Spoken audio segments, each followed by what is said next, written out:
Bismillahirrahmanirrahim. Alhamdulillahirabbil alamin. Allahumma shalli ala sayidina Muhammad wa ala ali sayidina Muhammad. Assalamualaikum warahmatullahi wabarakatuh. Ikhwan dan akhwat pendengar Radio Silaturahim dan juga pemirsa Rasil TV yang dirahmati Allah. Alhamdulillah kita kembali berjumpa di Rabu hari ini, di sore hari ini di tanggal 2 Rabiul Awal 1444 Hijriah atau 28 September 2022. Seperti biasa di Rabu sore hadir acara tausiah sore bersama Ustadz Ahmad Zazuli Khalil yang alhamdulillah telah bergabung bersama kami, dan seperti biasa kita live via aplikasi Zoom Ikhwan Ahmad. Kita sapa Ustadz Ahmad Zazuli Khalil di seberang sana, Ikhwan Ahmad. Assalamualaikum warahmatullahi wabarakatuh, Ustadz. Assalamualaikum warahmatullahi wabarakatuh. Bagaimana kabarnya Ustadz sore hari ini? Alhamdulillah sehat. Alhamdulillahirrabbilalamin. Tema kita masih mengenai sumpah dan ini masih lumayan panjang Ustadz ya. Ada beberapa subtema dan subtema sore hari ini adalah mengenai hukum sumpah dengan selain nama Allah. Nah, bagaimana hukumnya? Nanti Ustadz akan memaparkan materinya Iwan Ahmad. Dan nanti Anda yang ingin bergabung bertanya silahkan Anda bisa bergabung bersama kami di WhatsApp Rasil di 081119999720. Tapada Ustadz. Assalamualaikum warahmatullahi wabarakatuh. Al-Fatihah hadrat Sayyidina wa Habibina Rasulillah Muhammad ibn Abdullah sallallahu alaihi wasallam wa ala alihi wa ashabihi wa azwajihi wa dhurriyyatihi wa ali baitihi wa li ikhwanihi minal anbiya wal mursalin wal khulafir rasyidin wa sahabati wa tabi'in wa immatil arba'atil mujahidin wa muqallidihim wal awliya wa syuhada wa salihin wa sufiyatil muhaqqiqin wal unamil amilin wa masyayikhina fiddin wa ila rahi abaina wa ummahatina wa ala niyati anna allaha yunawwiru qulubana wa yashrahu sudurana wa yusabbitu aqdamana wa yaghfiru lana dhunubana wa yamhu an khotoyana wa yasturu uyubana wa yaqdi hajatina wa yarfa'u darajatina wa yuballighuna maqasidana wa yashfi mardana wa yarhamu mautana wa yaruddu ghaibana wa yaqdi duyunana wa yufarriju humumana wa yafuku usrana wa yahdina subulas salam wa yuwaffiquna lima yuhibbu wa yarda wa yarzuquna rizqan halalan thayyiban wasi'an mubarakan fih wa yaj'aluna wa dzurriyyatana minal ladzina ya'lamun wa ya'malun ma'aniyal kitab was sunnah wa yakhtimu lana wa lakum bil husna wa ala kulli niyatin sholihah wa ila hadratin nabi Muhammadin sallallahu alaihi wasallam. Al-Fatihah. A'udzu billahi minasyaitonir rajim. Bismillahirrahmanirrahim. Alhamdulillahi rabbil alamin arrahmanir rahim maliki yaumiddin. Iyyaka na'budu wa iyyaka nasta'in ihdinas siratal mustaqim siratal ladzina an'amta 'alaihim ghairil maghdubi 'alaihim waladdallin. Amin. Bismillahirrahmanirrahim. Alhamdulillahirabbil alamin wassalatu wassalamu ala asyrafil mursalin sayyidina wa maulana Muhammadin wa ala alihi wa sahbihi ajmain, amma ba'd. Fa inna asdaqal hadis kitabullah ta'ala wa khairal hadi hadi Muhammadin sallallahu alaihi wasallam wa syarrul umur muhdatsatuha wa kullu muhdatsatin bid'ah wa kullu bid'atin dhalalah wa kullu dhalalatin finnar. Para pendengar Radio Silaturahim dan pemirsa Rasil TV rahimakumullah.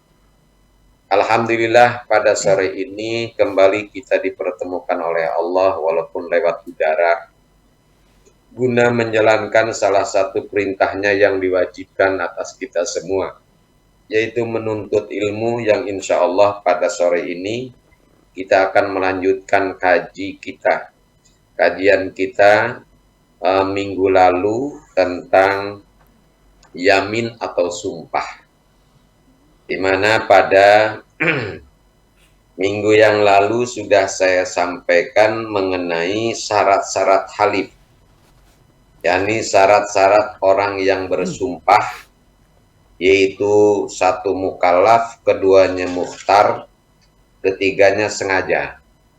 Kemudian syarat-syarat makhluk B dilakukan dengan menyebut nama Allah. Nah, sekarang kita akan bahas tentang hukum bersumpah bukan dengan menyebut nama Allah atau menyebut nama selain Allah. Ya, Sholawat dan salam semoga selalu tercurah atas Nabi Shallallahu Alaihi Wasallam beserta keluarganya, para sahabatnya, para pengikut dan pengamal sunnahnya.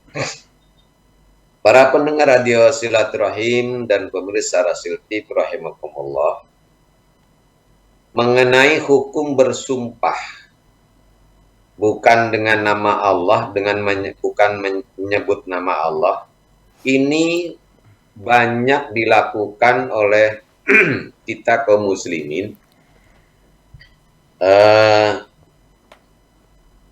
dan mereka ini tidak sedikit yang tidak mengerti. Karena itu hal ini perlu saya jelaskan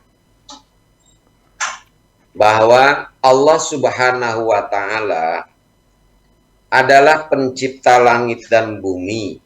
Allah Subhanahu wa Ta'ala Maha mengetahui apa yang ada di langit dan di bumi dan yang ada di antara keduanya. Allah mengetahui apa yang kita tampakkan dan yang kita sembunyikan. Di tangan Allah lah kunci-kunci semua yang gaib, mafatihul ghaib. Tidak ada yang mengetahuinya selain Allah. Tidak ada benda sekecil apapun yang tersembunyi dari pengetahuannya, dan tidak ada suara sesamar dan sehalus apapun, bahkan bisikan hati sekalipun yang lepas dari pendengaran dan pengetahuan Allah. Apabila seseorang bersumpah, misalnya mengucapkan demi Allah, saya akan berpuasa selama seminggu, ya, maka orang yang bersumpah ini harus meyakini bahwa Allah Subhanahu wa Ta'ala mengetahui apa yang ia ucapkan, juga yang ada di hatinya. Niatnya dia ini bersumpah atau tidak. Ya, ini kita yang bersumpah harus yakin, tahu Allah itu mendengar, Allah mengetahuinya. Dan ia juga harus meyakini bahwa tidak ada selain Allah yang mengetahui hal tersebut. Ya. Karena hal-hal seperti itu termasuk hal-hal gaib.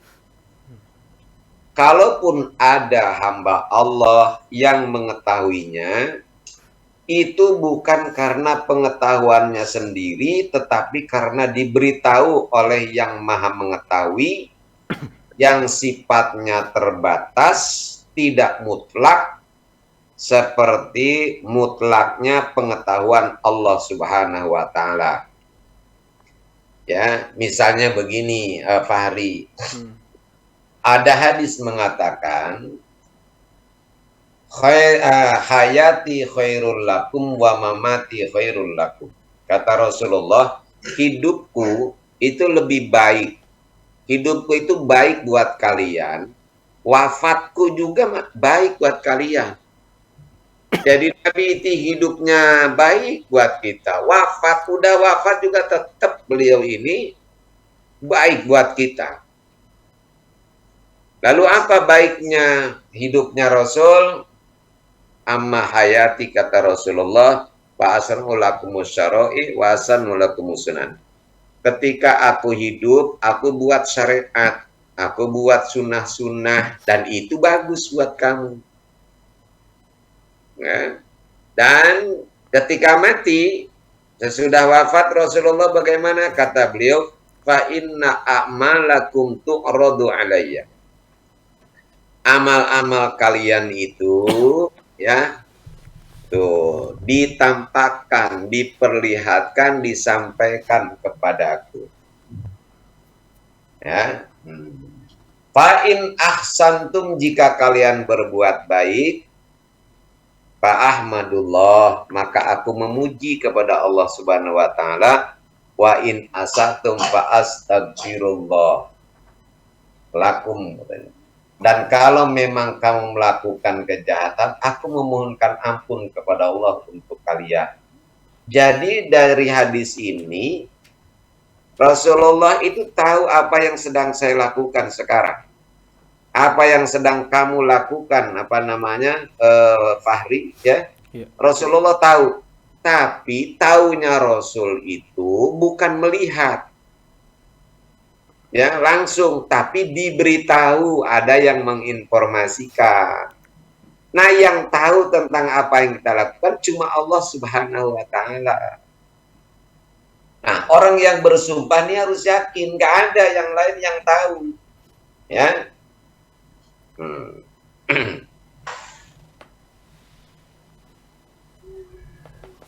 Hamba Allah yang memiliki pengetahuan seperti itu, seperti Nabi, ya. Nah, itu layak untuk disebut luar biasa. Azim, makanya Allah menyebutkan kan wa innaka la'ala khuluqin azim. Kalau budi pekertinya luar biasa, berarti pemilik budi pekertinya itu ya azim juga, luar biasa. Luar biasa. Bahkan Nabi Muhammad itu adalah khulqun azim, makhluk yang luar biasa. Namun keazomahannya adalah keazomahan sebagai makhluk, ya. Dan di mata makhluk bukan keazomahan sebagaimana keazomahan Al-Khaliq. Tuh. Oleh sebab itu, jika seseorang bersumpah dengan mengucapkan misalnya demi Rasulullah, kan sering tuh orang mengatakan demi Allah, demi Rasulullah. Iya. Jika dengan ucapannya itu ia meyakini bahwa Rasulullah memiliki keagomahan mutlak, seperti Allah mengetahui semua yang kita lakukan sekecil apapun, nah, maka itu dihukumi syirik. Ya. Syirik besar yang menyebabkan ia keluar dari Islam. Berarti kafir. Sumpahnya kalau orang seperti itu yang demi Allah, demi Rasulullah tidak sah. Ya. Dan tidak wajib membayar kafaroh. Kenapa? Karena tujuan kafaroh antara lain untuk menghapuskan dosa, sementara dosa syirik tidak terampuni kecuali bertobat dengan mengucapkan kembali kalimat syahadat. Ya, thayyibah. Dan itu para sahabat sepakat, ya. Gitu. Sama dengan sumpah gomus. Nah, diriwayatkan oleh Imam Ahmad, Abu Dawud, Tirmidzi, Baihaqi, dan Al-Hakim dari sahabat Ibnu Umar radhiyallahu anhuma. Beliau berkata begini, sami'tu Rasulullah sallallahu alaihi wasallam yaqul, man halafa bi ghairillah faqad kafar. Kata beliau, aku mendengar Rasulullah sallallahu alaihi wasallam bersabda, barang siapa bersumpah dengan menyebut selain nama Allah, maka sungguh ia telah kafir. Nah, wa fi riwayatin, dalam riwayat lain, faqad asyraka, sungguh dia telah berbuat syirik. Nah, ini jadi bahaya ini. Bahaya kalau kita bersumpah dengan menyebut bismillah, wallahi, demi Allah, demi Rasulullah. Ya. Nah, tapi juga jangan langsung kita mengatakan orang begini pasti syirik. Ya. Jika penyebutan nama Rasulullah sallallahu alaihi wasallam dalam sumpahnya itu hanya sebatas takdim, karena beliau adalah makhluk yang luar biasa, maka hukumnya makruh. Jadi kalau menyebutkan demi Rasulullah itu bukan agama mutlak, karena dia makhluk luar biasa aja. Bukan mau mensejajarkan, mensekutukan dengan Allah. Karena juga kalau kita membandingkan makhluk dengan Khalik, ya itu kebodohan namanya. Kan ada orang begini ya, Orang kalau mengatakan anta syamsun, anta badrun, anta nurun fakonur, itu syirik, udah nggak ada ampunannya lagi. Kenapa? Karena telah meninggikan Rasulullah di atas Allah. Anta samsun, engkau bagaikan matahari. Anta badrun, engkau adalah bagaikan bulan purnama. Anta nur fakonur, engkau adalah cahaya di atas cahaya. Allahu nurus samawati wal ard. Allah itu adalah cahaya langit dan bumi. Lah kalau Allah cahaya langit dan bumi, lalu Nabi Muhammad nur fauqa nur, di atas cahaya, berarti lebih hebat dari Allah. Nah, ini namanya keblinger. Masa makhluk dibandingkan dengan Khalik? Ya. Kalau membandingkan Nabi Muhammad dengan Nabi Musa dengan rasul-rasul lain, nah itu namanya membandingkan yang sah. Lah makhluk kok mau dibandingkan dengan Tuhan? Yang membandingkannya aja ini keblinger namanya. Ya. Nah, jadi kalau menyebut demi Rasulullah itu karena apa di sini? Karena beliau ini memiliki azomah, tapi azomah makhluk. Sebagai makhluk, bukan sebagai Tuhan. Ya, maka hukumnya makruh. Karena ia telah mensekutukan Allah dengan Rasulnya dalam hal sama-sama memiliki azomah, namun dalam azomah yang tidak sama. Ya, sama-sama memiliki azomah, ya, tapi dalam azomah yang tidak sama, azomahnya tidak sama. Allah, kita mendengar, Allah mendengar. Kita melihat, Allah melihat. Tapi melihatnya kita dengan melihatnya Allah jangan disamakan. Penglihatan kita itu terbatas, ya. Nah, itu karena kita nggak bisa melihat karena dua hal. Satu karena jauh, yang keduanya adalah karena terhalang oleh sesuatu. Nah, kalau Allah kan nggak ada batas bagi Allah, nggak ada jarak, nggak ada jauh, nggak ada dekat, dan nggak ada sesuatu yang bisa menghalangi penglihatan Allah. Kalau ada orang kehilangan anak ayam, ya, mana mati lampu, datang ke kiai, minta tolong kiai, anak ayam saya hilang. Lalu kiai datang nolong orang itu dengan membawa senter, ya. Akhirnya ketemu anak ayamnya ada di kolong tempat tidur. Tujuannya tercapai orang ini dan tidak ada masalah. Ya. Kemudian sekarang yang satu lagi datang kepada dukun. Ya, kemudian dukun ngambil belarak, dibakar tuh belarak. Kan terang juga, ya. Nah, terang juga. Ketemu juga itu anak ayamnya. Anak ayamnya ketemu, rumahnya habis terbakar. Jadi, ini dukun dengan kiai itu sama-sama hebat. Tapi kehebatannya tidak sama. Ya, itu apinya kiai dengan sinarnya kiai dengan dukun sama. Jadi sama-sama terang, sehingga bisa melihat di mana itu anak ayam berada. Ya, sama-sama terang, tapi terangnya tidak sama. Tuh. Jangan kalau datang ke kiai boleh, apa salahnya datang kepada dukun? Nah, ini karena nggak bisa membedakan ini. Yang dia lihat sama-sama terangnya, tapi tidak bisa membedakan, ya, tentang terangnya ini. Sama-sama terang, tapi terangnya tidak sama. Itu, ya. Jadi kalau orang mengatakan dukun tuh hebat, iya hebat. Kiai hebat, cuma hebatnya kiai dan dukun beda. Walaupun sama-sama hebat. Allah itu azim, Nabi Muhammad azim. Ya azimnya Allah dengan azimnya Nabi Muhammad, ya nggak mungkin sama. Beda azamahnya. Mendengarnya Allah dengan mendengarnya kita, maka beda.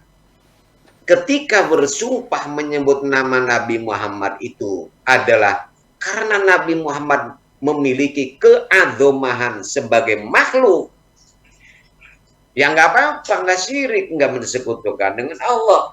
Karena meyakini Nabi Muhammad tidak memiliki azomah seperti azomahnya Allah. Tapi kalau makruh ya gitu ya, tapi nggak sampai syirik yang begitu. Nah ini harus bedakan. Saya mendengar pengajian yang disampaikan ya oleh siapa namanya, seorang Ustadz Kondang ya, Ustadz Kondang nih. Nah ini kalau tahiyat dia bilang, saya itu kalau tahiyat nggak membaca Sayyidina. Jadi Allahumma sholli ala Muhammad wa ala ali Muhammad. Alasannya beliau bukan karena Nabi nggak mengajarkan Sayyidina, bukan. Ini namanya maju orangnya ini mah ya. Nah, udah cakep ini kiai ini. Beliau alasannya karena kita tidak boleh mengagungkan, memuliakan makhluk di waktu sholat. Ya, subhana rabbiyal azim, subhana rabbiyal ala. Cuma Rob yang harus ditinggikan, yang harus diazimkan, diazomahkan, ya. Nggak boleh mengagungkan yang lain. Makanya kalau mengatakan Sayyidina berarti kita sudah memuliakan, mengagungkan makhluk. Nah itu, dan itu masuk akal. Saya juga karena alasan itu, maka dulu 3 tahun saya nggak baca Sayyidina Fahri. Namun coba sekarang begini, kalau memang itu alasannya, benar nggak boleh mengagungkan makhluk kalau adomahnya itu, atau mengagungannya itu, karena si makhluk ini memiliki adomah kholik. Kalau adomah makhluk ya nggak apa-apa. Ya, ketika Rasulullah Shallallahu Alaihi Wasallam sakit yang mengantarkan kepada wafatnya, waktu itu kan yang suruh jadi imam adalah ketika Bilal ngadu kepada Rasul, jamaah sudah menanti Rasulullah untuk sholat berjamaah. Kata Rasulullah, suruh Abu Bakar jadi imam. Sahabat Abu Bakar jadi imam. Ketika Rasulullah merasa ringan sakitnya, minta dibawa untuk sholat berjamaah. Ya, maka dipapah Rasulullah ini oleh 2 orang sepupu Rasul. Dibawa. Melihat Rasulullah datang menuju pengimaman, sahabat Abu Bakar kemudian mau mundur. Tapi kata Rasul, makana, tetap ya, makana, kata Rasul, tetap di tempatmu. Kenapa Rasulullah, kenapa sahabat Abu Bakar mundur?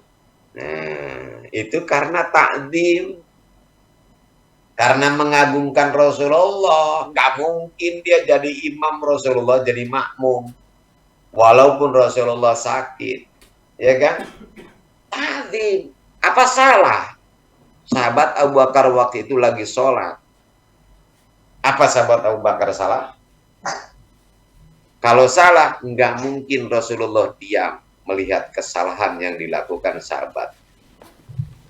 Nah, ya, itu takdim dalam sholat. Mengagungkan Nabi bukan takdim sebagaimana kepada Allah, tapi mengagungkan manusia yang luar biasa sebagai makhluk.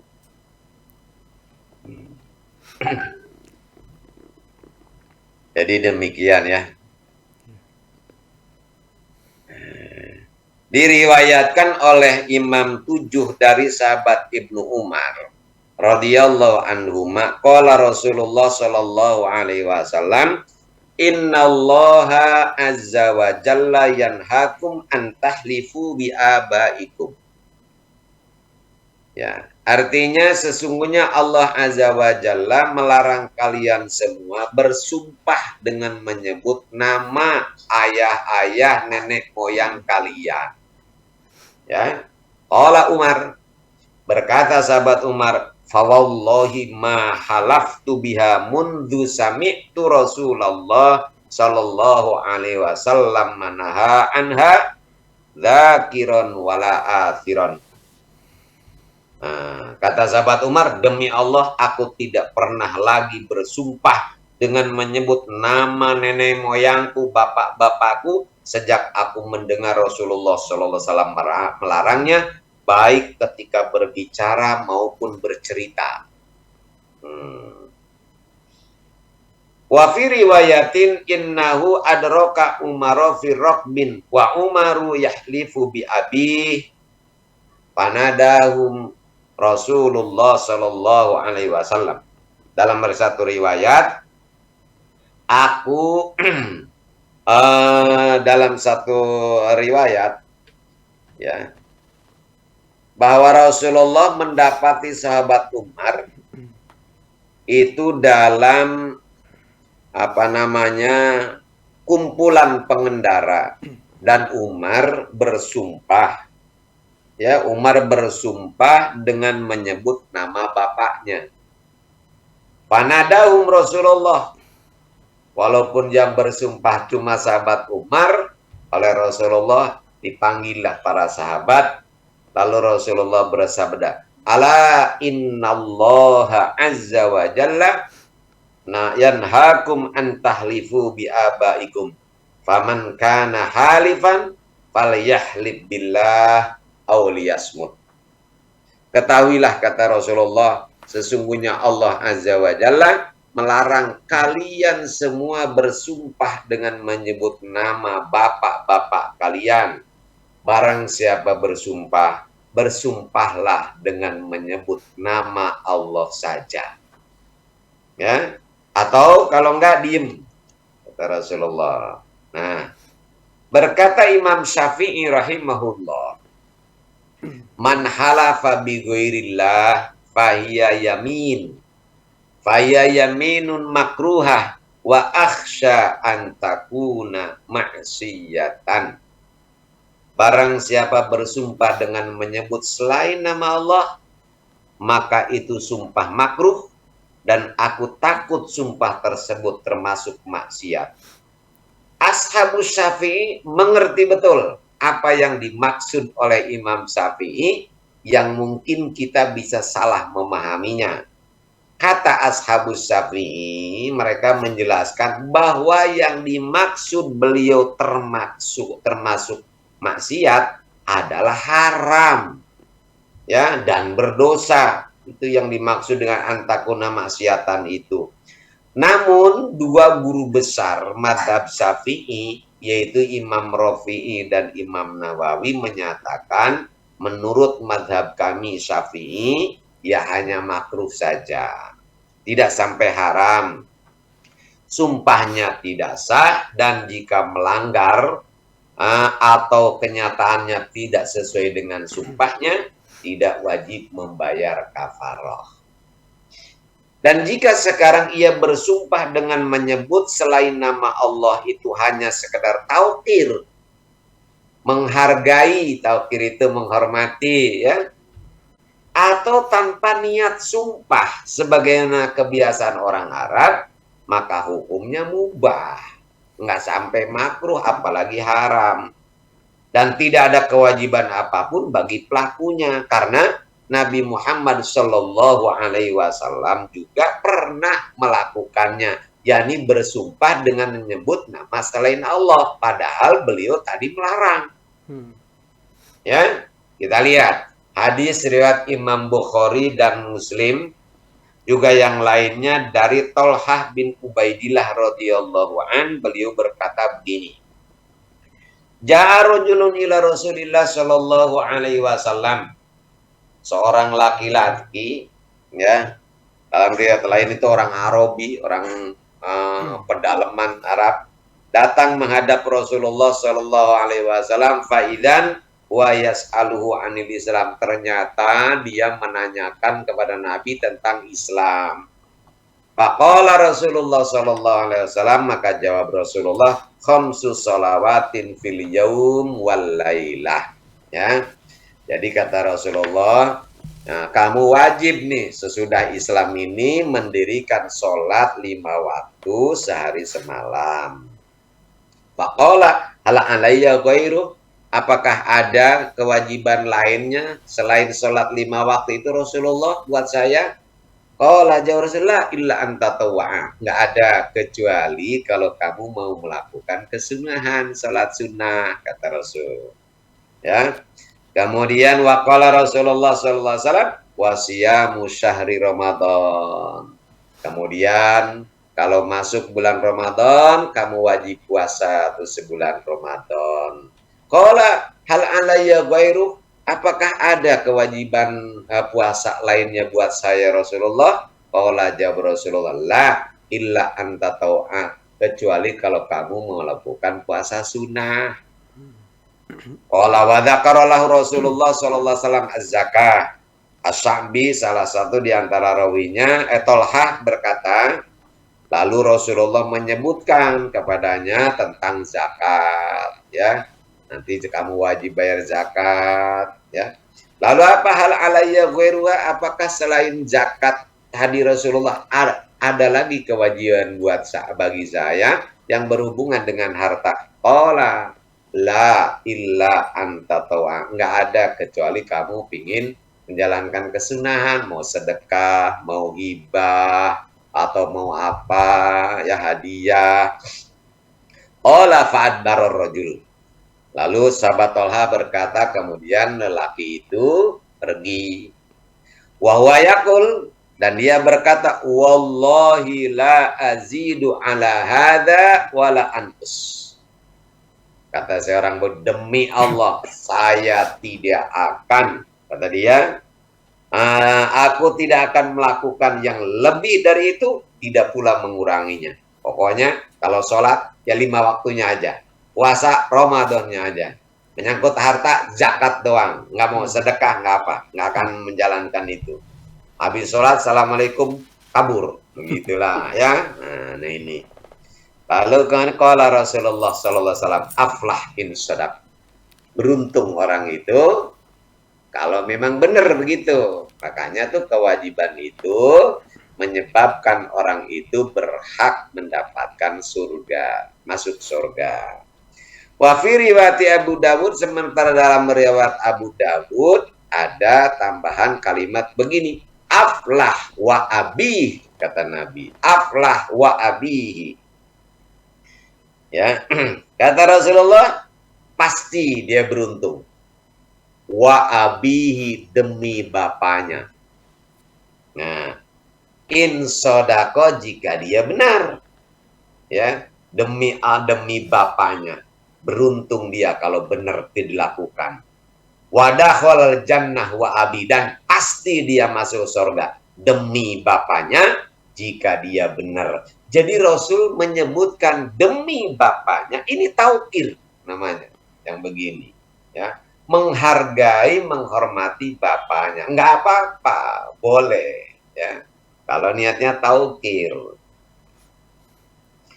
Yang kedua sekarang, nah, adalah yang kedua dengan menyebut salah satu sifat Allah.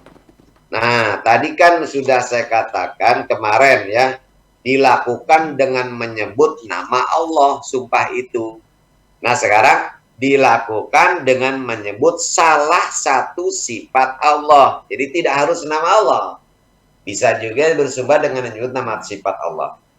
Nah, ini perlu untuk ini perlu kecermatan, pemahaman, keseriusan ya. Sifat adalah sesuatu yang melekat pada zat.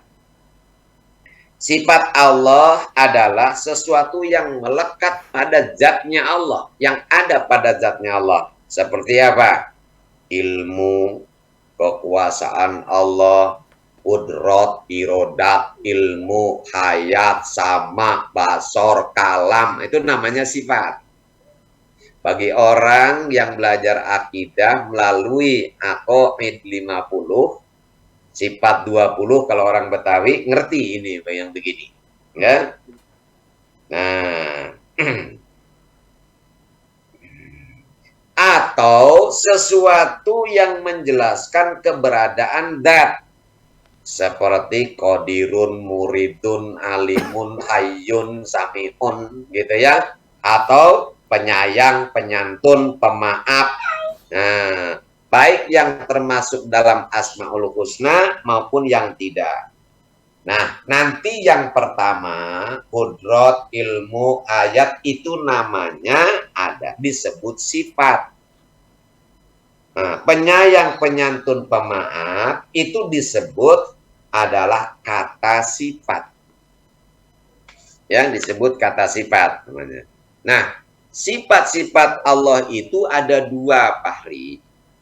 Satu sifat zatnya seperti kudrat, ya, iradat, azomah, keagungan, kibria, kebesaran, izzah, kemuliaan, ilmu, pengetahuan, dan lain sebagainya. Sifat-sifat zat Allah itu semuanya qadimah. Makanya kalau orang ngaji akidah, wahia sifatun wujudiyatun qadimatun gitu ya, disebutnya qadimah ini, sifat ini. Ya, karena itu kalau orang bersumpah dengan menyebut nama sifat, menyebut sifat zatnya sama dengan menyebut namanya. Jadi kalau mengatakan demi kudratnya Allah, nah, demi apa namanya ilmunya Allah, itu sama dengan mengatakan demi Allah. Karena kudrat, iradat, ilmu itu adalah qadimah. Ya, bukan hadisah. Nah, yang kedua sifat af'al. Perbuatan sifat af'alnya perbuatan Allah seperti khalqullah, ciptaan Allah, rizqullah, ya, kemudian nasrullah, kemudian apa namanya? Kanafillah, ya. Nah, perlindungan Allah dan sebagainya. Sifat-sifat yang termasuk perbuatan Allah ini tidak sah dijadikan sumpah karena ia bersifat muhdasah. Baru tidak qadimah seperti sifat zatnya. Maka kalau bersumpah demi pertolongan Allah, itu ya, demi ciptaan Allah, ya nggak sah. Karena namanya ciptaan itu baru, nggak qadimah. Beda dengan demi ilmunya Allah. Nah, kalau ilmunya Allah sama dengan mengatakan demi Allah. Karena itu adalah sifat Allah. Nah, sifat-sifat tersebut di atas nanti dibagi dalam dua kategori. Satu sifat yang khusus untuk Allah dan tidak bisa diartikan untuk yang lain seperti kata Allah, ya. Rabbul alamin, Tuhan semesta alam, khaliqul ardi was samawat, pencipta bumi dan langit. Kemudian alladzi yuhyi wa yumit, yang menghidupkan dan mematikan, dan itu semuanya adalah Allah. Pencipta langit dan bumi hanya Allah, yang menghidupkan mematikan hanya Allah, ya. Nah, ini namanya kalau orang bersumpah dengan mengatakan wallahi demi Allah, demi Rabbil alamin. Nah, ini Rabbil alamin khusus hanya untuk Allah, nggak bisa dipakai buat yang lain. Yang kedua, sifat yang berlaku untuk Allah juga selain Allah, seperti kata Rob. Rob itu bisa jadi artinya Tuhan. Alhamdulillahi Rabbil alamin. Allah Rob di sini maksudnya. Ya, seperti yang termaktub misalkan dalam surat apa namanya As-Saffat ayat 99 ya. Nah, bisa juga berarti tuan, majikan seperti termaktub dalam surat Yusuf ayat 42. Ya. Misalnya nih, waqala lilladzi dhanna annahu najin minhuma udhkurni inda rabbik. Lalu Nabi Yusuf berkata kepada orang yang apa namanya yang selamat, ya. Dari dua orang yang bertanya kepada Rasul, yang satu saya begini, yang satu begini, jelaskan oleh Nabi Yusuf. Lalu kata Nabi Yusuf, udhkurni inda rabbik. Ceritakan aku kepada Rob. Di sini bukan Allah. Yang dimaksud Rob di sini adalah Tuhan. Jadi Rob kadang-kadang berarti bisa berarti Allah, bisa jadi Rob artinya Tuhan, bisa jadi juga Rob artinya pemilik, Rabbul Bait, pemilik rumah. Ketika Abrahah mau menyerbu Ka'bah, disogok oleh kakeknya Nabi Abdul Muthalib 100 ekor onta. Tapi batalkan, jangan robohkan ke Baitullah. Ontanya 100 diambil oleh Abraha, tetap aja dia menuju Baitullah mau menghancurkan Ka'bah. Lo enak aja, udah disogok masih nggak berarti. Makanya datang lagi pak kakeknya Nabi itu mengambil 100 ekor onta itu. Lalu Abraha mengatakan ya, sinis gitu, mencemooh kepada kakeknya. Kau rupanya lebih sayang kepada 100 ekor onta daripada Ka'bah, ya. Jadi istilahnya menurut si Abraha, ya terus kalau mau nyerbu ya serbu sih, tapi sini ontanya bukan melindungi Ka'bah, tapi malah ontanya diambil. Maka kata kakeknya Nabi Muhammad SAW, amal ibilu fa'ana robbuha wa amal ka'batu falahar rob.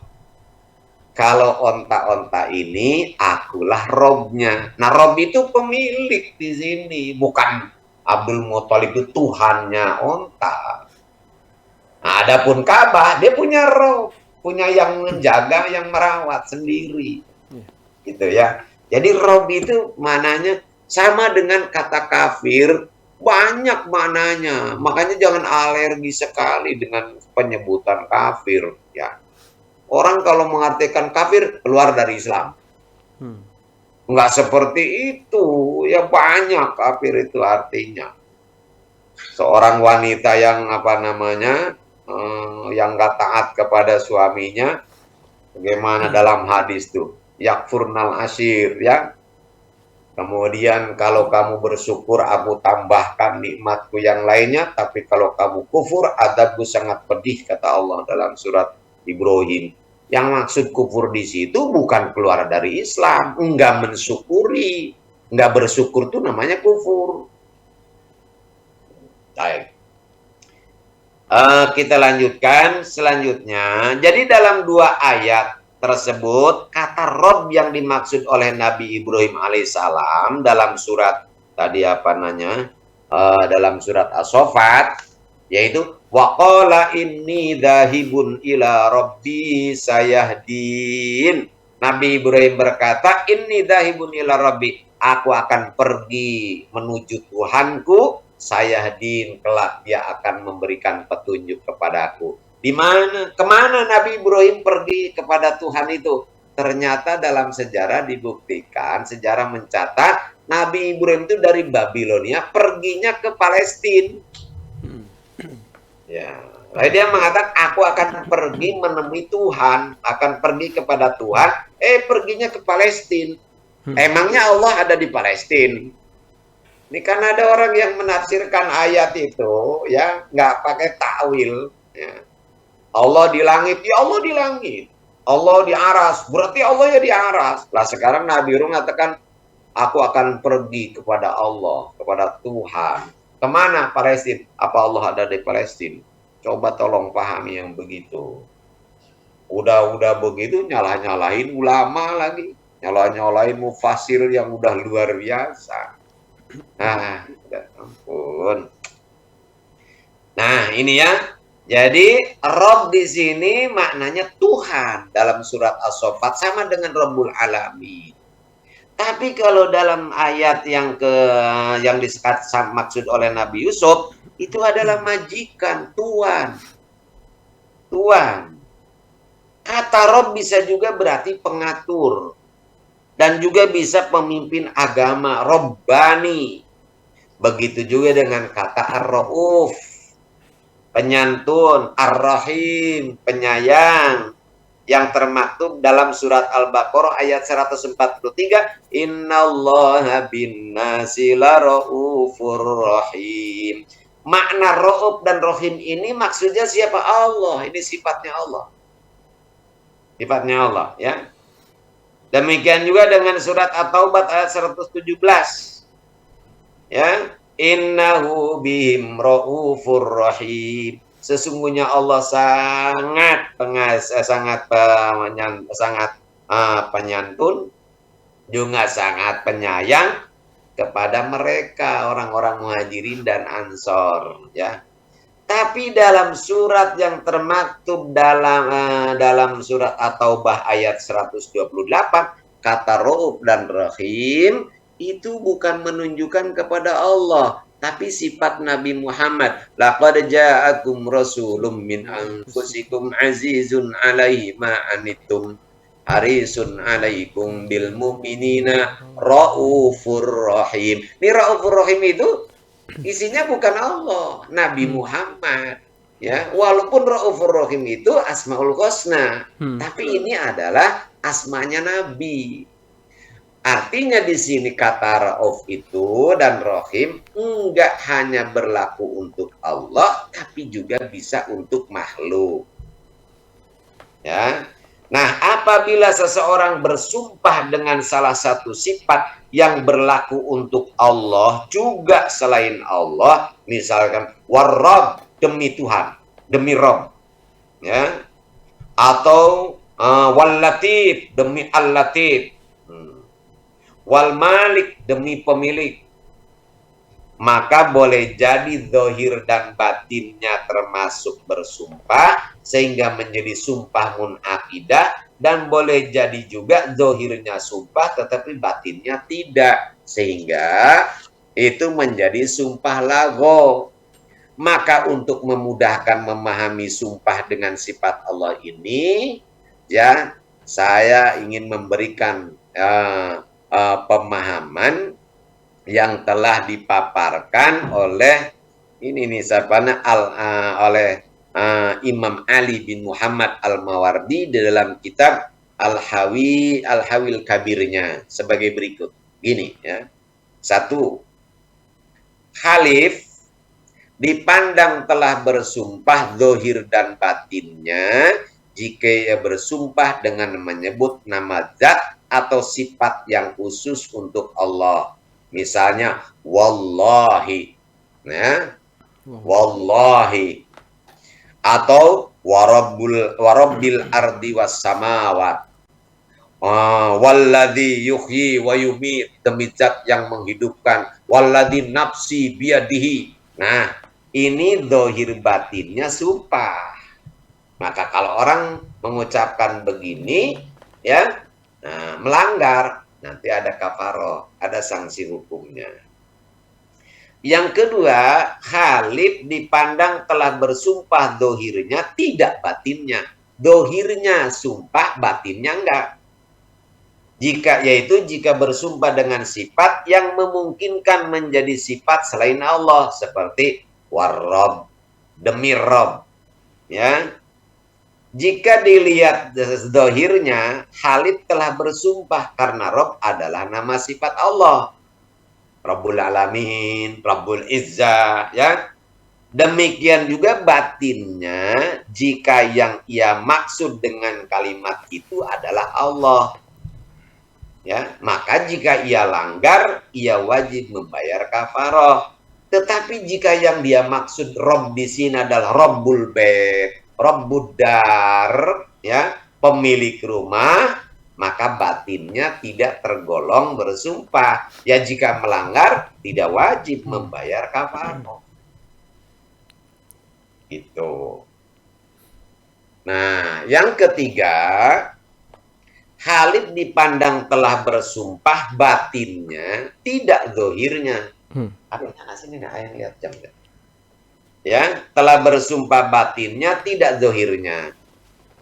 Jika bersumpah, yaitu jika bersumpah dengan sifat makhluk yang memungkinkan untuk mensifati Allah, seperti Wa rabbi hadhil ibil.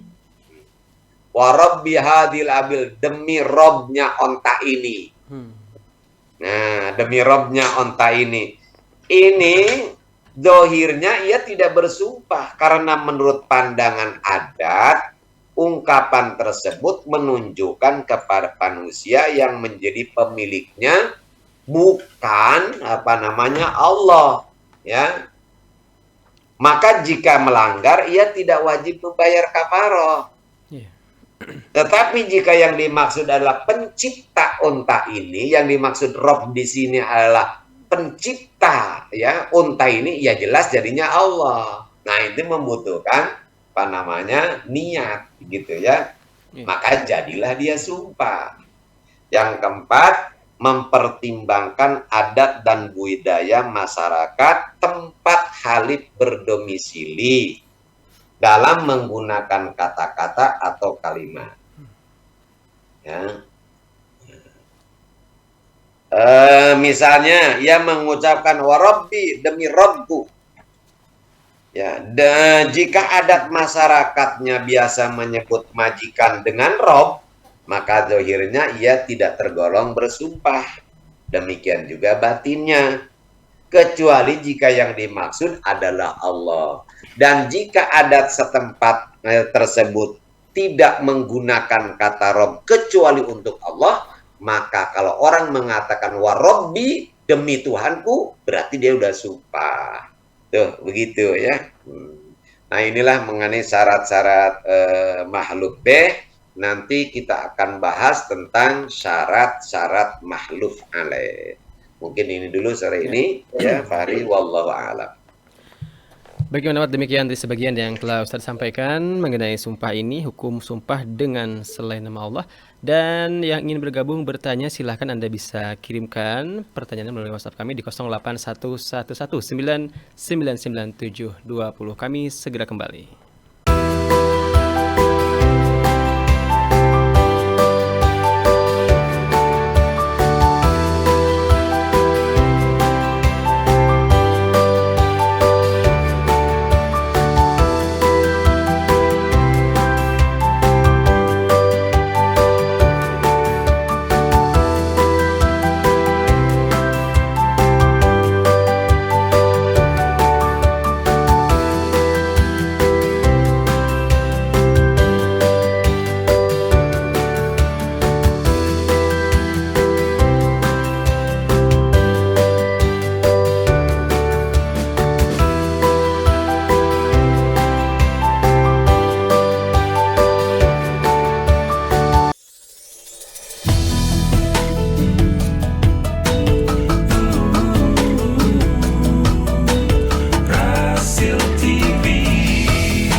Radio Rasil untuk Islam yang satu masih bersama kami Ikhwan Ahwat di acara Tausiah Sore bersama Ustadz Ahmad Zazuri Khalil, membahas tema mengenai hukum sumpah dengan selain nama Allah. Ini dari bahasan tentang tema besarnya sumpah ya, masih berlanjut terus dengan sub-sub tema yang lainnya. Dan sudah tadi Ustadz sampaikan begitu mendetail dan jelas pemaparan yang disampaikan Ustadz di sore hari ini Ikhwan Ahwat.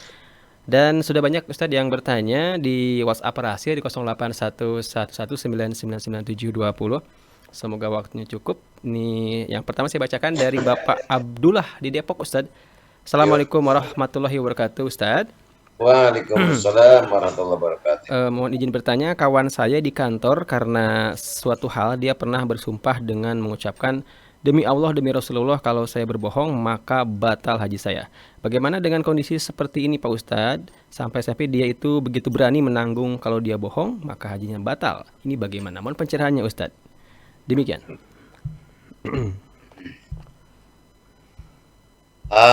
Sumpah itu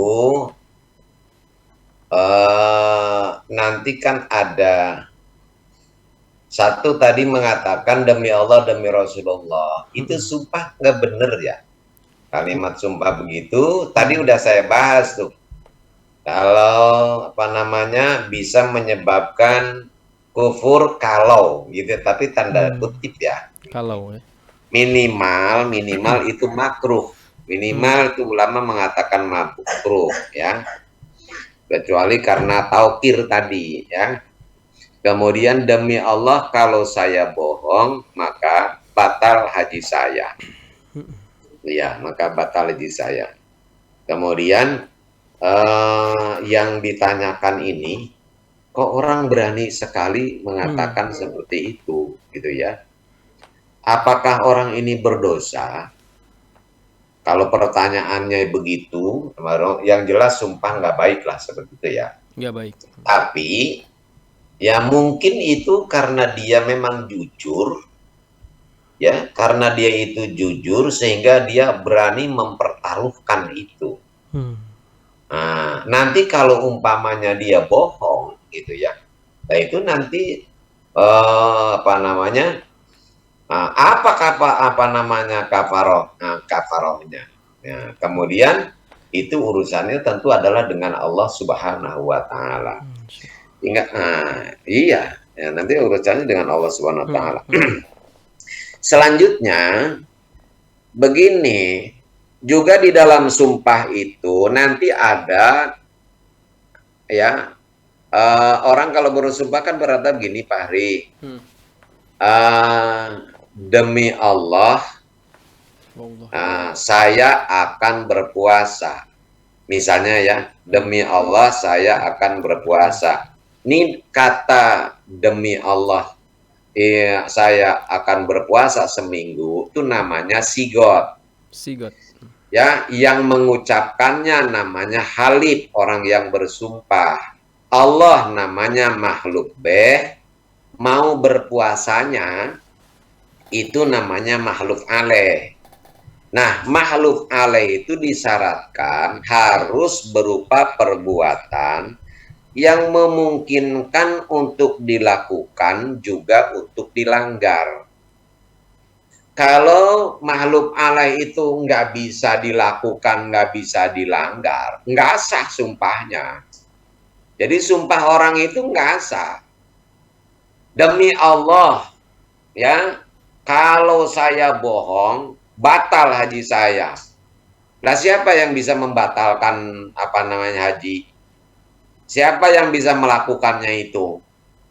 Ya, itu bukan sumpah namanya, begitu. Enggak sah batalnya karena makhluk alehnya itu bukan perbuatan yang memungkinkan untuk dilakukan. Nah, ya, kita ini manusia ini melihat ya yang diucapkan. Kalau Allah sih ya bisa-bisa aja bagi Allah, ya. Tapi ini kan hukum ini kaitannya dengan manusia. Maka itu sumpah tadi tidak sah. Kalau sama dengan begini, demi Allah, kalau ini apa namanya, kalau saya lulus, ya, saya akan ke bulan, begitu. Enggak sah itu, Pak Ri, ya. Iya. Ondi ngomong begitu, demi Allah, saya kalau dapat apa namanya, janda muda, ya, atau apa namanya, ini saya akan ke bulan. Enggak sah sumpahnya. Ondi mau naik apaan ke bulan? Ya, gitu Pak Hari ya. Jadi itu sumpah nggak sah karena makhluk alehnya nggak bisa dilakukan. Gitu.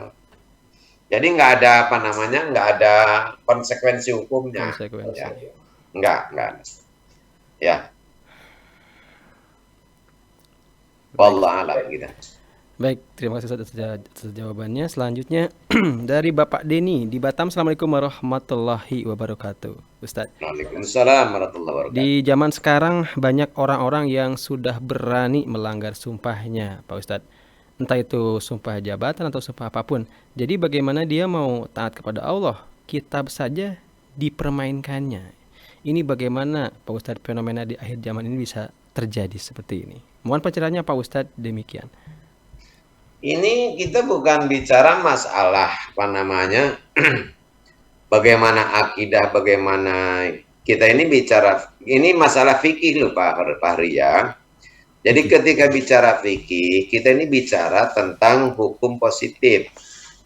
sah apa enggak, berdosa apa enggak, gitu tuh. Kalau kemudian ada sanksinya apa enggak, bukan masalah bagaimana nih iman orang. Itu kalau dia bicara masalah keimanan, itu bukan bahasan fikih. Hmm.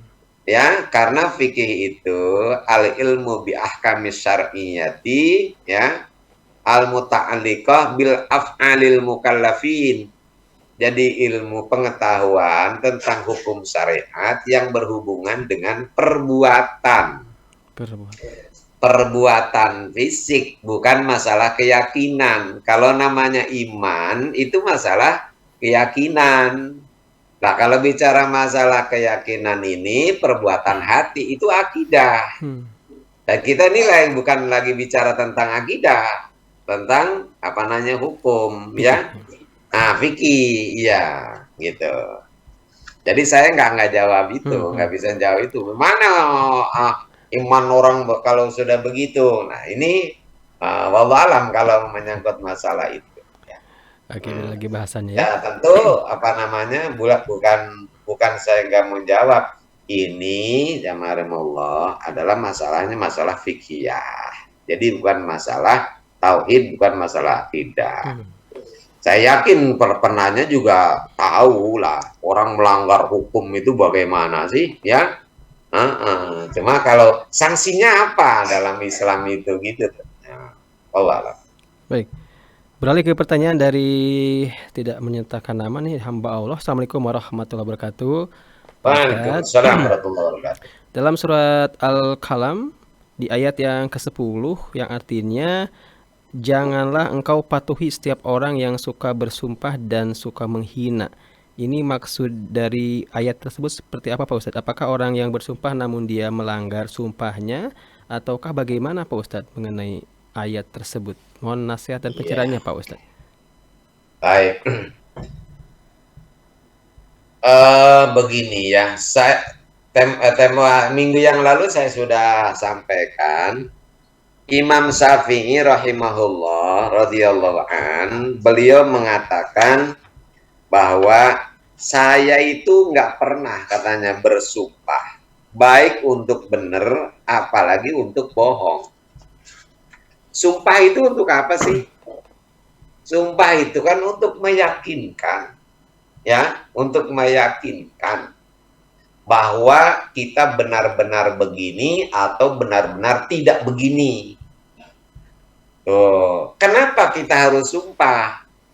Karena kita ini diragukan. Diragukan. Iya kan? Hmm. Nah, karena diragukan. Lah sekarang begini, saya Ondi, kamu yang apa melakukan ini nih, ya? Enggak Pak Ustadz, bukan saya. Kalau saya percaya sama omongan Ondi, nggak perlu kan, udah begitu Ondi ngomong begitu selesai sudah. Oh enggak, Ondi nggak melakukan. Lalu saya mengatakan, sumpah. Nah itu namanya saya minta keyakinan dari, kenapa saya minta keyakinan? Karena Ondi nggak meyakinkan gitu. Seperti itu. Maka kalau sekarang orang itu kayak model Imam Syafi'i, itu sahabat-sahabatnya, kalau Imam Syafi'i ngomong, nggak butuh apa namanya, sumpah. Kenapa? Karena setiap ucapannya itu benar semua. Pernah ada sahabat, kalau Rasulullah bertanya, ini benar Rasulullah, sumpah. Nah, kenapa? Karena mereka yakin Rasulullah tuh nggak mungkin bohong. Gitu tuh. Orang seperti itu tuh cari tuh, ya, yang begitu, yang nggak dibutuhkan darinya kata-kata sumpah.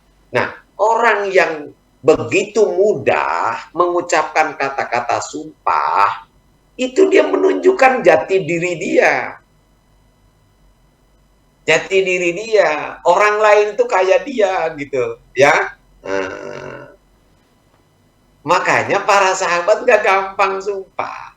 Kalau untuk kayak tadi siapa namanya sahabat Umar, sejak itu saya nggak mau baik untuk bicara maupun untuk cerita, ya. Jadi kalau orang dikit-dikit demi Allah, demi Allah, demi Allah, gitu. Karena dia ini orangnya nggak meyakinkan, itu. Kalau dia itu memang nggak pernah bohong, selalu benar. Untuk apa harus mengatakan sumpah? Makanya benar kalau umpamanya jangan ikutin orang yang banyak mengeluarkan sumpah. Hmm. Iya, bukan nggak boleh, ya nggak boleh. Itu sebagai petunjuk dari Allah adalah seperti itu.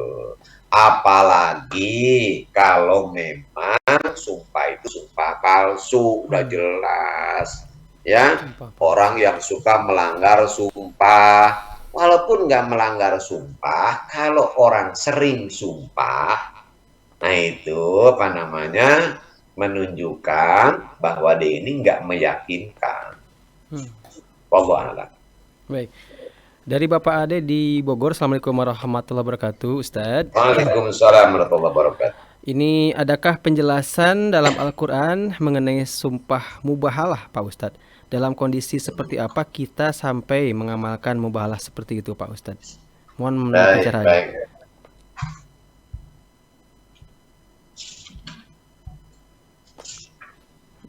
Eh,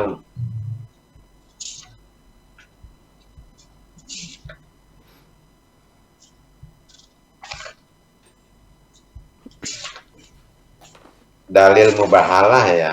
Iya, tentang mubahalah, Pak Ustadz.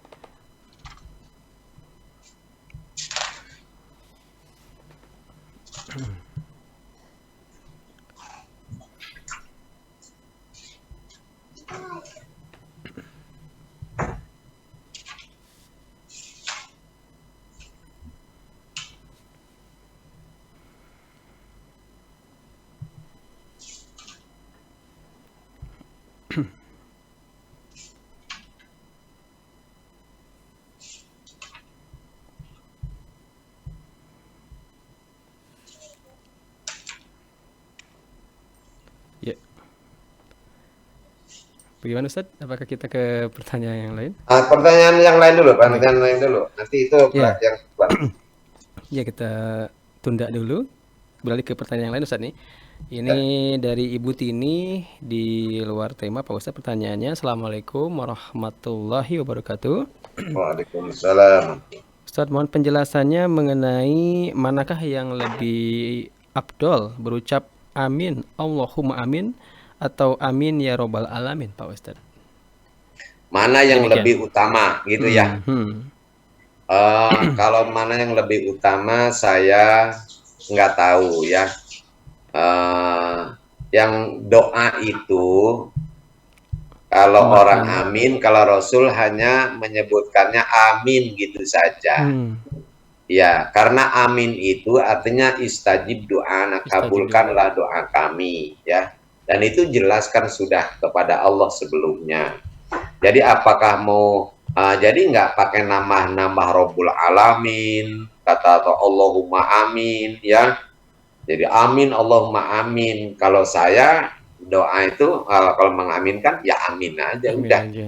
Ya, karena Rasulullah itu mengajarkannya begitu. Rasulullah kalau membaca amin, saya nggak pernah dengar ada riwayat amin ya Rabbal Alamin, Allah ya mujibas sailin gitu ya. Kalau Allah udah jelas lah Rabbul Alamin. Allah itu udah jelas mujibas sailin ya. Sesuatu yang jelas nggak disebutkan lagi juga apa namanya udah mafhum gitu. Jadi saya nggak tahu mana yang lebih utama. Kalau saya ketika baca doa, ketika orang baca doa, ya cuma amin gitu saja, nggak suka Cukup, nambahin ya. kata Rabbal Alamin, karena udah jelas kata amin ini ditujukannya kepada Allah. Allah. Ya. Tadi pertanyaan yang tadi, mubahalah, kan dasarnya dari mana? Ada ayat Al-Quran yang menerangkan tentang mubahalah dan di waktu apa ya? Ayat mubahalah itu termaktub di dalam surat Ali Imran, ayatnya ayat 61. Faman hajjaka fihi min ba'di ma ja'aka minal ilm faqul ta'alau nadu abna'ana wa abna'akum wa nisa'ana wa nisa'akum wa anfusana wa anfusakum. Summa nabatahil fanaj'al la'natallahi 'alal kadibin. Siapa yang membantahmu dalam hal ini setelah engkau memperoleh ilmu, katakanlah fakul. Ya, Kalau orang udah membantah kamu, katanya Muhammad, katakan oleh kamu, ya, marilah kita panggil anak-anak kita, anak-anak kami, anak-anak kamu, istri-istri kami, istri-istrimu, kemudian kami sendiri dan kamu juga, kemudian marilah kita bermubahalah agar laknat Allah ditimpakan kepada orang yang ini kalau sudah tidak ada jalan keluar. Ya, tetap yang namanya mubahalah itu bagaimanapun ya nggak baik selama masih ada cara lain. Ya, kenapa? Lah ini lo mau mengajak untuk dilaknat oleh Allah. Awas, hati-hati, mubahalah itu jangan sembarangan. Ya. Lalu kemudian dan mubahalah ini fakul ta'alau nad'u abna'ana wa abna'akum wa nisa'ana. Ayo bawa saya nih mubahalah dengan ente Fahri. Ya. Ente-nya datang, anak ente, istri ente datang. Nanti saya bawa anak istri saya. Lalu bersumpah kalau saya bohong, saya, istri saya, anak saya dilaknat oleh Allah. Tapi kalau saya benar, kamu dan nah ini namanya orang yang nggak tahu menang istri kita dibawa-bawa gitu kan? Ngeri nih, gitu. Jadi mubahalah ini dalam keadaan yang sudah tidak ada lagi komunikasi, tidak ada penyelesaian, baru terakhir. Mengerikan sekali ya. Dan kedua pihak, qul ta'alau, sini kata. Lah sekarang ente ya mubahalah sendirian di rumah. Kayak dulu ada ustadz mubahalah sendirian ngangkat Al-Qur'an ya. Saya sumpah kalau saya salah saya dilaknat, kalau saya nggak salah si anu saya mubahalah kok begitu. Ta'alau begitu. Ya. Faqul ta'alu nad'u abna'ana wa abna'akum ya. Jadi bukan sendirian bersumpah gitu lalu Qur'annya ditaruh oleh murid-muridnya atau oleh siapa di atas Qur'an. Ya. Ya, jadi Ustadz ya yang kira-kira inilah ya. Sumpah sendiri-sendiri aja di rumah. Mubahalah sama siapa sampean ini ya. Kata Allah faqul ta'alau nad'u abna'ana wa abna'akum. Lalu kemudian wah tuh orang katanya tuh kena sumpahnya si anu gitu ya, kena mubahalahnya si anu. Iya. Orangnya sendiri orang nggak mau datang mubahalah, mau sumpah sendiri mubahalah sendiri. Dah, yang lain sekarang. Wallahualam. Baik, Ustadz, terakhir saja. Ya. Yang terakhir dari hamba Allah. Assalamualaikum warahmatullahi wabarakatuh. Di luar tema juga ini. Assalamualaikum warahmatullahi wabarakatuh. Ustadz, saya sering meminjamkan uang pada teman dan tetangga yang sedang butuh dengan janji akan dikembalikan bulan berikutnya, tapi pas pada waktunya tidak membayar. Tapi saya tidak menagih Ustadz karena justru saya yang malu untuk menagihnya. Apakah saya wajib menagih atau menunggu sampai beliau membayar, sampai dia mampu membayar, atau bagaimana? Baik. Tolong penjelasannya Ustadz. Bismillahirrahmanirrahim.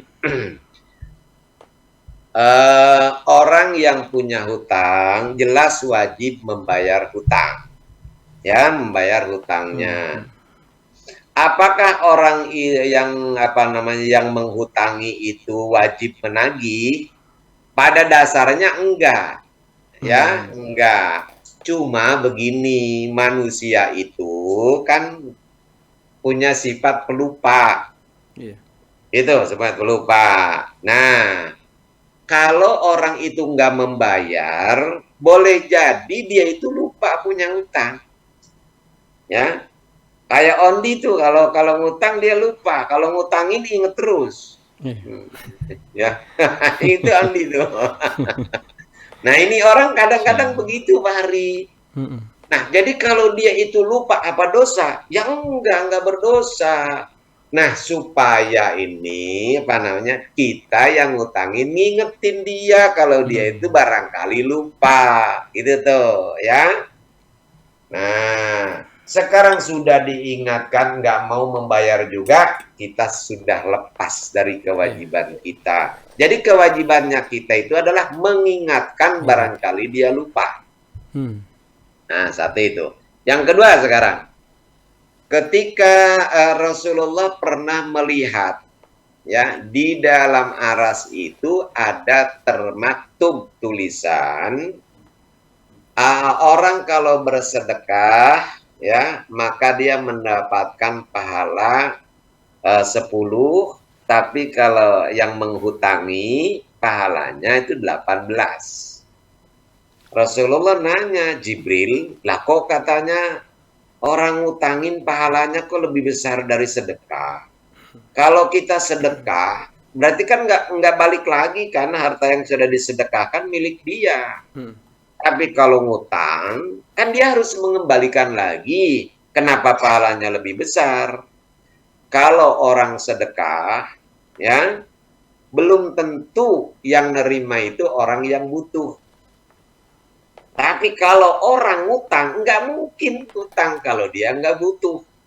Nah, artinya ketika kita nolong orang yang lagi butuh, nilainya itu luar biasa. Gitu ya. Maka sedekah kepada bawahan dengan sedekah kepada atasan beda loh Pak. Pak Hari ya. Pak atasan, wah yuk setor nolo. Ke bawahan enggak. Justru ke bawahan yang lebih baik. Iya. Bukan kepada atasan. Ya, karena atasan duitnya lebih banyak.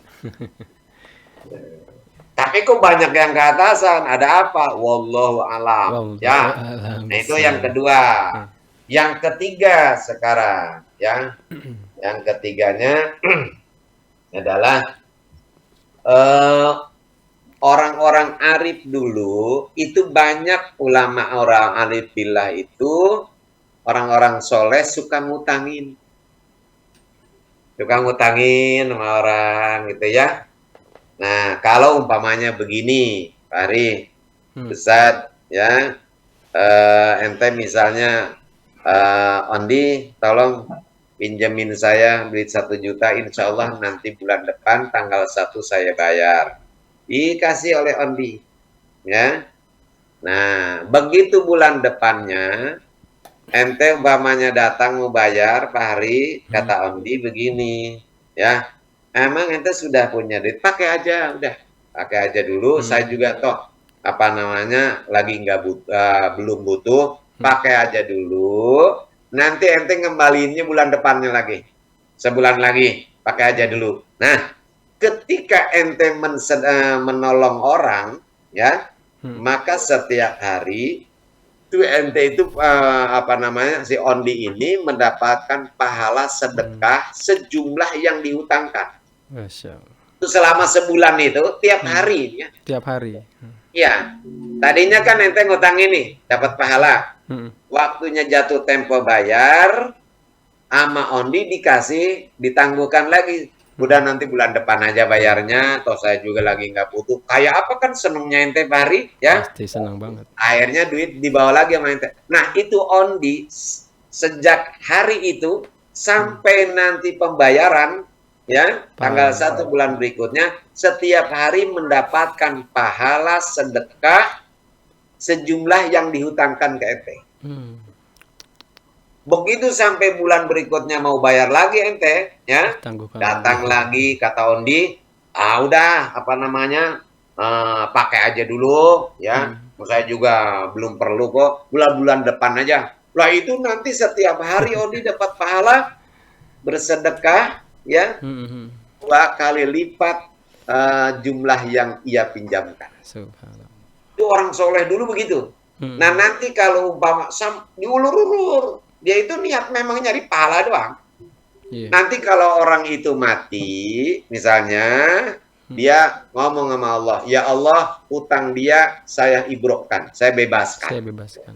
Iya, itu namanya saya bebaskan, bukan saya ikhlaskan. Umpama sekarang begini, Ondi ngutangin duit sama Fahri, ya 10 juta katakanlah. Nggak bayar-bayar karena ente kesulitan sampai akhirnya meninggal. ya. Nah, gimana nih utang saya? Akhirnya ya, umpamanya Ucup mengatakan udah Ondi ikhlaskan aja, ya daripada katanya bayar juga enggak, katakan daripada puyeng mendingan ikhlaskan. Bukan diikhlaskan, Bebaskan ya. dibebaskan. Ya, nggak bisa ikhlas yang begitu. Sekarang maunya, ya saya udah ikhlaskan. Nah, kalau sudah diikhlaskan, udah dibebaskan, tiba-tiba anaknya datang. Ya, Mau bayar. anaknya datang, Pak. Katanya dulu almarhum bapak saya punya utang sama bapak. Alhamdulillah, saya dapat apa namanya, nenek dapat gusuran, kami dapat rezeki. Ini mau bayar, nggak boleh diterima. Mau udah dibebaskan, Aduh, terlanjur itu. ya, udah diikhlaskan. Tuh begitu, ya. Mungkin begitu ya, Bang Ya, Ri. baik Ustaz. Ya, baik, barangkali inilah yang bisa saya sampaikan. Jadi saya informasikan bahwa bab ini memang panjang, ya. Panjang ini baru sub-subnya, ya. Iya. Ya, mudah-mudahan Allah Subhanahu wa taala panjangkan umur kita dalam taat kepadanya. Allah bimbing Amin. hati kita ke jalan yang diridhoi dan dicintainya, Amin. dan juga Allah limpahkan rahmat, taufik dan hidayah kepada kita, anak cucu kita, sehingga ada istiqomah dalam menjalankan perintahnya, menjauhi larangannya. Rabbana taqabbal minna Du'ana wa rajana syara malina birahmatika ya rahmar rahimin. Rabbana atina fid dunya hasanah wa fil akhirati hasanah wa qina adzabannar. Wa sallallahu ala sayyidina Muhammadin wa ala alihi wasallam. Alhamdulillahirabbil alamin. Assalamualaikum warahmatullahi wabarakatuh. Waalaikumsalam warahmatullahi wabarakatuh. Demikian Iwan Ahwat Tausiah sore bersama Ustadz Ahmad Zazuli Khalil membahas tema mengenai hukum sumpah dengan selain nama Allah. Semoga apa yang disampaikan dapat menambah ilmu agama kita, juga menambah iman dan takwa kita kepada Allah Subhanahu wa taala. Yang sudah bergabung, terima kasih banyak Iwan Ahwat. Sebelum pamit saya akan membacakan dakwah melalui media memerlukan dukungan dari semua pihak, Iwan Ahwat. Dukungan dari umat dengan infak atau donasi, Anda berkontribusi pada upaya menyebarkan risalah Islam yang rahmatan lil alamin. Dengan kata lain, Anda juga terlibat dalam ikhtiar mengajak manusia untuk senantiasa menyembah, mengingat dan mendekat kepada Allah Subhanahu wa taala. Di tengah kondisi yang tidak mudah ini, Radio Silaturahim atau Rasil memerlukan dukungan dari ikhwan akhwat agar dakwah Islam melalui media ini bisa terus berlangsung. Setelah berstatus menjadi wakaf pada September 2020 lalu, menjadikan Radio Silaturahim sepenuhnya menjadi milik umat, menjadi tanggung jawab kita semua. Insya Allah ini menjadi investasi akhirat yang akan menjadi kebaikan di dunia dan dinikmati di jannah kelak. Amin ya rabbal alamin. Bismillah, mari infakan, donasikan yang terbaik melalui Bank Syariah Indonesia atau BSI, KCP Cibubur, nomor rekeningnya 722 22300033 722 22300033 atas nama Yayasan Wakaf Rumah Quran Silaturahim. Demikian Iman Dawat, saya Fahri temani Ondi dan juga Yusuf Subagit dan pamit. Bila taufiq wal hidayah. Wassalamualaikum warahmatullahi wabarakatuh.